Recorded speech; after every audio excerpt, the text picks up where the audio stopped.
everyone. I want to talk a little bit today about Gothic fiction. The first piece of fiction that you are reading is Mary Shelley's Frankenstein, which is considered a work of Gothic fiction. I wanted to walk through what that means and what to look for when you read Gothic fiction. So, Gothic meanings. We oftentimes today equate Gothic or Goth with people who might dress in black and have piercings and maybe do their makeup in a certain way or their hairstyles in a certain way. But Gothicism, or the notion of Gothic, goes back many, many years. It is often referred to when we're talking about architecture as well. But the origin of this comes from tribes during the Middle Ages, and it is often associated with the time period that involved knights and castles, but in literature we associated it with a sense of brooding. It is a type of almost horror that is more menacing than it is necessarily that of spirits and ghosts, although we can have ghosts and spirits in Gothic fiction. So the Goths were originating in the Germanic or German regions of Europe, and as you see on the screen here, reigned after the fall of the Roman Empire sometime between the 5th and 8th century. They were not known for their architectural prowess, which is now what Gothic architecture is. It is a very ornate style of architecture. So calling someone Gothic was originally a cut down. It'd be equivalent of saying somebody is a barbarian or a Neanderthal, however you pronounce that.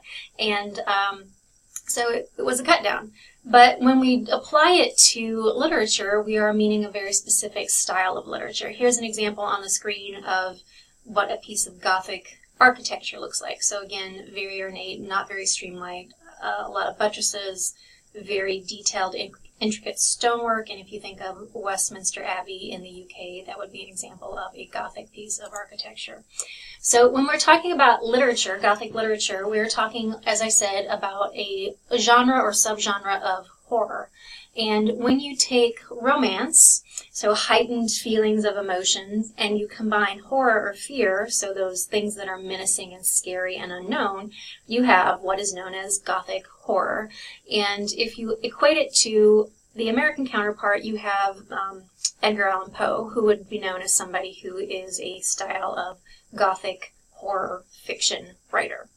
It was the most popular in the 18th to 19th century, so 1760s to the 1830s, and it is branching off from Romanticism. So when you go through the different kind of cultural phenomenon that occurred, and those are often reflected in art and literature, you had this notion of Romanticism that pulled away from logic, and it was able to emphasize feeling and emotion. And as you see here, the importance of the individual, subjectivity, emotion over rational thought. So again, heightened feelings, what you feel is important, and not necessarily as concerned with logic and data and facts.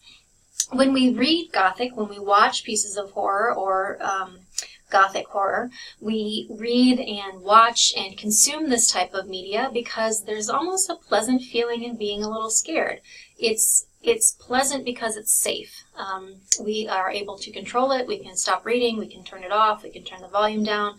But it raises certain heightened emotions that is akin to riding a roller coaster. We know that hopefully we're not in any danger, but we arouse those systems in our body that make us fearful or excited. Gothic fiction almost always has a sense of foreboding, of ominousness, of the macabre, of something very melodramatic. When you read Shelley's Frankenstein, you will note that there are multiple uses to the word wretched. Everything is wretched. I think I went through and I counted the number of wretcheds once, and it was a high number. So Gothicism really relies on drama, melodrama, heightened emotion, and the macabre.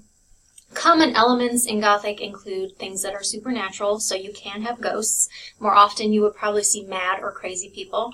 Another example of this would be Charlotte Bronte's Jane Eyre. We have the wife who's hidden in the attic, and Mr. Rochester has hidden her away. He finds a new girl, he wants to marry her, and he doesn't mention the quote-unquote mad woman in the attic. You have people who have mutations or deformities. Obviously, this is prevalent in Frankenstein. The creature is created out of various body parts that Frankenstein has robbed from graves, so he is a mutation of some sort. Stormy weather and extreme landscapes. We go to the very northern Arctic Circle where we have extreme cold and wind and water, and then we have weather which mimics what's happening in the story.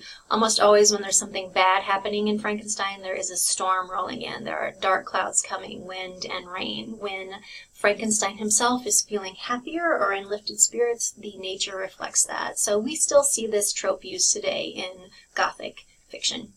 And then you also have some kind of a fall from grace. So you have somebody who is maybe in the height of their popularity or success, and through some events, oftentimes actions of their own, they fall from that position, and they often learn a lesson. If they don't learn it, people around them do. So Dr. Frankenstein is in pursuit of knowledge and in pursuit of the ability to replicate humans and able to bring them back from the dead. And as you will see play out in the story, he doesn't succeed in a way that is good for him and society. So those are some common elements. Additional elements would include things like curses, secrets, and omens. When we get to Margaret Atwood's Lucis Naturae, which we'll read after Frankenstein, there's this notion that someone who is different has obviously been cursed, and before we could explain things scientifically, that was a commonly held belief, that if somebody was different, if somebody had an affliction that we could not explain, well, then maybe they were cursed, or an ill omen was cast upon them and their family. Often you see castles and labyrinths, secret passageways, trapdoors. If you think about this as kind of the inner workings of the mind, all of these closed-in, tight spaces that have rooms that go off of them and secret doors, there's a feeling still when we watch horror of being lost in a labyrinthine place that we don't know where we're going, and there's so many doors. I think of I just watched that series last fall. Gosh, I'm not going to remember the name of it, but it was the series, that's a good description, where the family had supernatural powers, and I'm not doing this justice, but there was, it was set in this big old house. If I think of it, I'll add it to my notes.